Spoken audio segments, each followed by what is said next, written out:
اب جو بات آئی ہے یہ بہت ضروری بات ہے. من ذلذی، کون ہے جو اس جناب کی اجازت کے بغیر یشفع عندہ الا باذن، اس کی اجازت کے بغیر سفارش کر سکے. یعنی اس سے پتہ چلتا ہے کہ اگر کسی کو بخشنا ہے یا اس کی شفاعت کرنی ہے تو اس چیز کا جو ہے کنٹرول اللہ تعالیٰ کے اپنے ہاتھ میں ہے.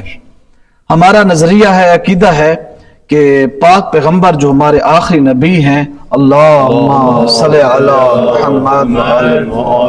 محمد، اللہ کی پوری کائنات میں ان سے بڑی عظیم ہستی اور کوئی نہیں ہے. پاک پیغمبر کا زمانہ تھا کہ ایک جوان تھا، اس کا جو ہے روح قبض ہونا شروع ہوا. صبح سویرے سے شروع ہوا لیکن ظہر کا وقت ہو گیا کہ اس کا روح قبض نہیں ہوا، یعنی وہ سکرات موت میں تھا، سختی میں تھا. تو ایک بندہ آیا کہ یا رسول اللہ، ایک جوان ہے، اس کی روح جو ہے قبض نہیں ہو رہی، بہت سختی میں ہے. تو جناب جو ہے خود بھی گئے، اپنے صحابہ کو بھی ساتھ لے گئے. اور ہمیں معلوم ہونا چاہیے کہ جناب اکیلے نہیں جاتے تھے، اللہ تعالیٰ کے بہت سارے ملائکہ جو ان کے پیچھے صف باندھ کر چلتے تھے. جناب آئے، روایت کہتے کہ خود پاک پیغمبر نے اس جوان کا سر اپنے دائیں زانوں پہ رکھا اور اسے کہا کہ پڑھو لا الہ الا اللہ. اس کی زبان کا تالا نہیں کھل سکتا تھا. ایک سوال کا جواب تو ہمیں یہاں پر مل گیا.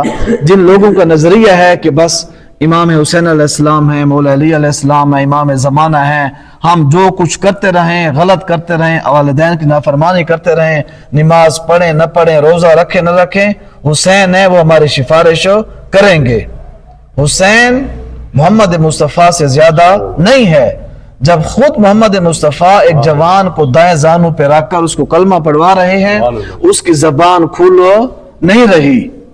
اس سے پتہ چلتا ہے کہ ہمارے اپنے اعمال اگر کچھ تکڑے ہوں گے تو ان کی شفاعت ہمارے کام آئے گی. جناب نے روایت کہتے 3 مرتبہ اس کو دہرایا کہ لا الہ الا اللہ پڑھو. اس کی زبان کو تالا لگا ہوا تھا، یعنی جس کے تالے کو محمد مصطفیٰ نہ کھلا سکے. تو اب آتے ہیں اس کا گناہ کیا تھا. ایسا سخت گناہ کیا تھا کہ آخری نبی علی بھی اس کے ساتھ، حسنین بھی اس کے ساتھ، صحابہ بھی اس کے ساتھ، فرشتے بھی اس کے ساتھ، لیکن اس کا زبان کا تالا نہیں کھل رہا. ایسا گناہ کیا کیا اس نے؟ جناب نے کمرے کے کونے میں دیکھے تو ایک ضعیفہ خاتون بھی کھڑی تھی. تو جناب نے کہا یقیناً یہ اس جوان کی والدہ ہوگی. تو جوان سے والدہ کو، اس خاتون سے پاک پیغمبر نے کہا آپ اس کی ماں ہیں؟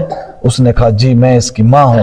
جناب نے کہا جب تک آپ اس کو معاف نہیں کریں گی میری شفاعت، میرا کلمہ اپنے زانوں پہ لینا بھی اس کو فائدہ نہیں دے رہا. اس نے کہا یا رسول اللہ، اس نے جو مجھے ستایا ہے میرا دل نہیں کرتا ہے کہ میں اس کو معاف کروں.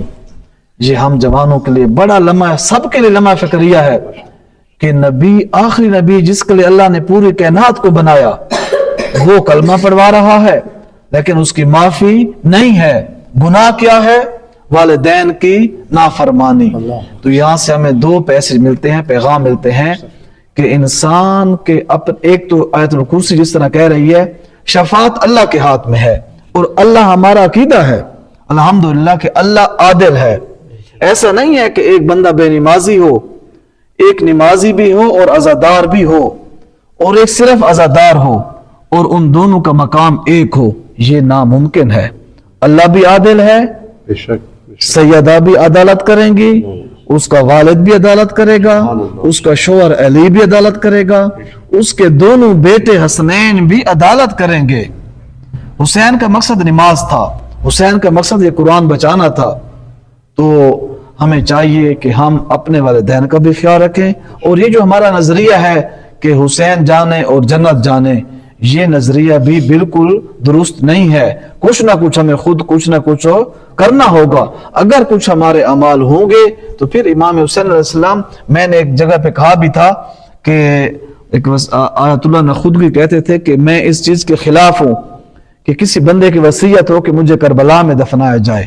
نہیں، جس مٹی میں بھی انسان کو دفنایا جائے ہم اتنے اچھے ہوں کہ حسین اسی مٹی میں آ کر ہماری سفارش کریں.